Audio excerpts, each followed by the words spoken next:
కాపాడటానికి diversion politics చేసే పవన్ కళ్యాణ్, ఎక్కడో ఏదో జరిగితే మాట్లాడే పవన్ కళ్యాణ్ సనాతన ధర్మాన్ని కాపాడుతానన్న వ్యక్తి ఈరోజు తిరుమలలో ఇన్ని అపచారాలు జరుగుతుంటే, ఇన్ని ఘోరాలు జరుగుతుంటే ఎందుకు మాట్లాడటం లేదు?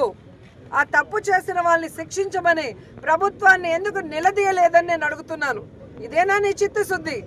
నీకు నీ అన్నకి పదవులు ఇచ్చేసి ప్యాకేజీలు ఇచ్చేస్తే నీ నోరు పెగలదాన్ని నేను అడుగుతున్నాను. ఈరోజు కూటమి ప్రభుత్వంలో నువ్వు కూడా ఉన్నావు, సనాతన ధర్మాన్ని కాపాడుతానన్నావు. మరి ఈ విధంగా సనాతన ధర్మంలో గోమాతల్ని ప్రతిరోజు పూజించే మనము ఈరోజు వాటిని ఒక దుస్థితికి తీసుకొచ్చి అవి చచ్చిపోతుంటే దానికి కారణమైన వాళ్ళని శిక్షించండి, గోవుల్ని కాపాడండి అని బాధ్యతగా ఒక ఎక్స్-టీటీడీ చైర్మన్ గారు మాట్లాడితే ఆయన మీద కేసులు పెడతాం, ఆయన్ని నిర్బంధిస్తాం, ఆయన్ని అరెస్ట్ చేస్తాం. ఇదా మీ చిత్తశుద్ధి? ప్రజలందరూ గమనిస్తున్నారు. కలియుగ దైవం వెంకటేశ్వర స్వామితో పెట్టుకుంటే ఎలా ఉంటుందో ఆల్రెడీ చంద్రబాబు నాయుడుకి తెలుసు. పవన్ కళ్యాణ్ కూడా ఈ మధ్యలో కొంచెం రుచి చూశాడు. కాబట్టి ఎప్పుడు దేవుడితో పెట్టుకోవద్దండి, దేవుడి విషయంలో అపచారాలు చేయొద్దండి. నిజంగా తిరుమల విషయంలో ఎవరు తప్పు చేసినా, ఎంత పెద్దవాళ్ళైనా కేసులు పెట్టండి, జైల్లో పెట్టండి, శిక్షించండి.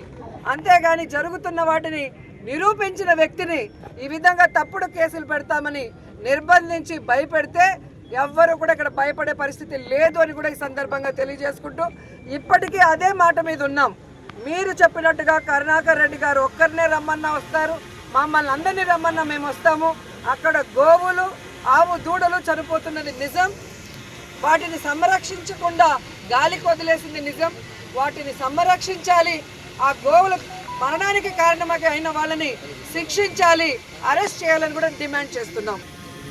అదే చెప్తున్నాను కదా, వచ్చి ఆయన కూటమి ప్రభుత్వాన్ని నిలబెట్టాను అన్నాడు కదా, ఆ ప్రభుత్వం చేసే తప్పుల్లో భాగస్వామ్యం పవన్ కళ్యాణ్కి కూడా ఉంది. వాటికి ప్రాయశ్చిత్తంగా తిరుమల మెట్లన్నీ కడగమనండి. ఆ రోజు కడిగాడు కదా, తిరుమల లడ్డూలో ఏదో జరిగిందని అబద్ధాలు వీళ్ళే చెప్పి వెళ్ళి దుర్గమ్మ మెట్లు కడిగారు కదా. ఇప్పుడు ఇక్కడ ఎన్ని జరిగాయి కదా, కొండ మీద మర్డర్ జరిగింది, చెప్పులు వేసుకొని తిరుగుతున్నారు, డ్రోన్ కెమెరాలు తిరుగుతున్నాయి, బిర్యానీలు అమ్ముతున్నారు, గంజాయి అమ్ముతున్నారు, గోవులు చనిపోతున్నాయి. దీనికి ప్రాయశ్చిత్తం 7 కొండల్లో ఉన్న మెట్లు కడగమనండి పవన్ కళ్యాణ్ని. తప్పు చేసిన పాలక మండలిని అలాగే అధికారులని శిక్షించమని కూడా డిమాండ్ చేస్తున్నాం.